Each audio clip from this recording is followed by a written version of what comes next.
Je m'appelle Nicolas Pinon, je suis laqueur et je vais vous présenter dans cette vidéo mon voyage de 3 mois au Japon. Il a été soutenu par la Fondation Bettencourt dans le programme d'accompagnement de son prix pour m'aider à développer des techniques et des rencontres. Vous allez découvrir le cheminement de la fabrication d'objets en lac durant cette vidéo.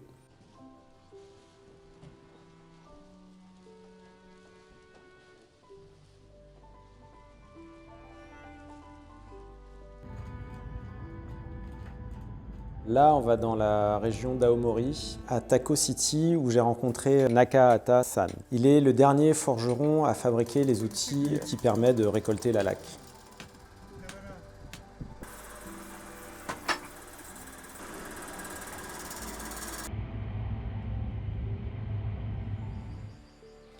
On est dans la région d'Iwate, dans la ville de Joboji. C'est la région du Japon où il y a le plus d'arbres à laque. Et ils possèdent plein de parcelles d'arbres et sur ces parcelles, ils vont venir récolter la sève et ils doivent attendre 20 ans que l'arbre soit assez mûr en fait, pour venir récolter cette sève. Ils vont venir scarifier le tronc et la sève qui va en sortir va être la laque. Et en fait, au bout d'une saison, l'arbre il a plus de sève en lui et ils vont le couper pour replanter un arbre la saison suivante.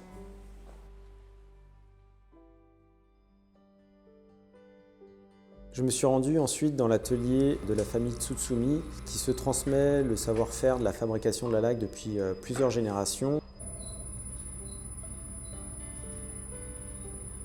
Et c'est vraiment une entreprise avec laquelle j'aime travailler et qui m'accompagne dans beaucoup de projets. Et c'est un support moi de travail au Japon pour tout ce que je vais développer en France. Ils m'ont notamment aidé dans mon développement de laque qui change de couleur avec le designer Dimitri Linka.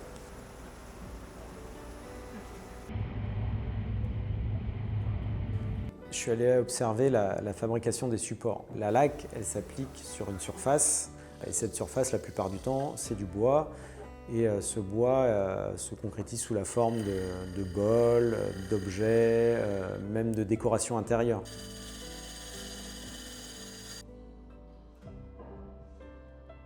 Ce que j'ai trouvé assez fou, en fait, c'est la maîtrise complète de l'artisan qui tourne sa pièce et juste par une certaine pression sur son outil va créer des motifs sur une pièce et obtenir quelque chose que même la machine potentiellement ne pourrait pas avoir. J'ai visité beaucoup d'ateliers de fabrication de pièces tournées et aussi dans des ateliers qui étaient dépendants d'ateliers de laque. Donc l'atelier de laque va faire fabriquer ses propres supports aux artisans.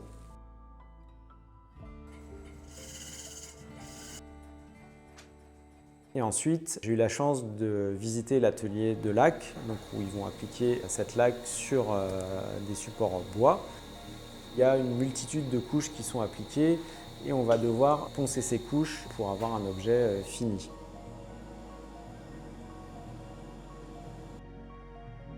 La spécificité de cet atelier, c'est qu'il utilise une laque qui est produite dans la région, qui permet à la fin d'avoir un produit local.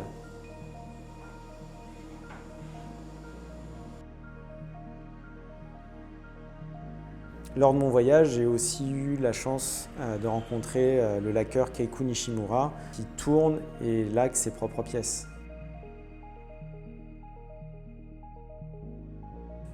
Dans le process de fabrication d'un objet en laque, certains artisans ne vont effectuer que certaines étapes, dont l'étape d'Uwanuri, qui est l'étape de la dernière couche, qui va même jusqu'à enlever les petites poussières qui vont rester à la surface de la couche de laque fraîche.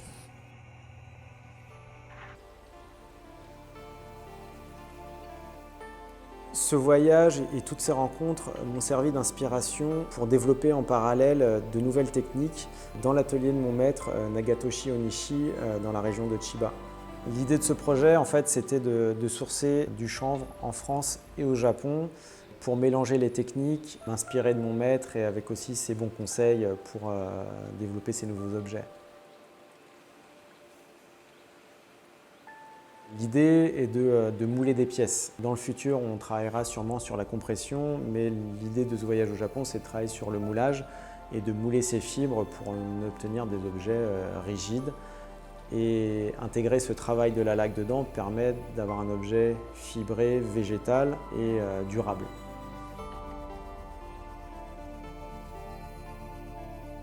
Ce projet de voyage, il n'aurait pas pu voir le jour sans l'accompagnement de la Fondation Bettencourt suite à l'obtention du prix en 2020. Et ce qui m'a aussi permis de pouvoir séjourner pendant un mois à la Villa Kujoyama. La Villa Kujoyama m'a offert un cadre de travail et aussi elle m'a aidé à sourcer des artisans, à les rencontrer, à pouvoir faire de la traduction aussi parce que dans ces échanges c'est toujours un petit peu compliqué. Ce projet n'aurait pas pu voir le jour sans son accompagnement. En fait, ce voyage a permis de développer beaucoup de choses. Ça ne se serait pas fait sans toutes ces rencontres, tous ces artisans qui m'ont accueilli dans leurs ateliers, qui m'ont transmis aussi leur savoir-faire, m'ont montré peut-être des secrets. Il y a une transmission qui se fait d'un pays à un autre et me permettent aussi de ramener des choses ici en France.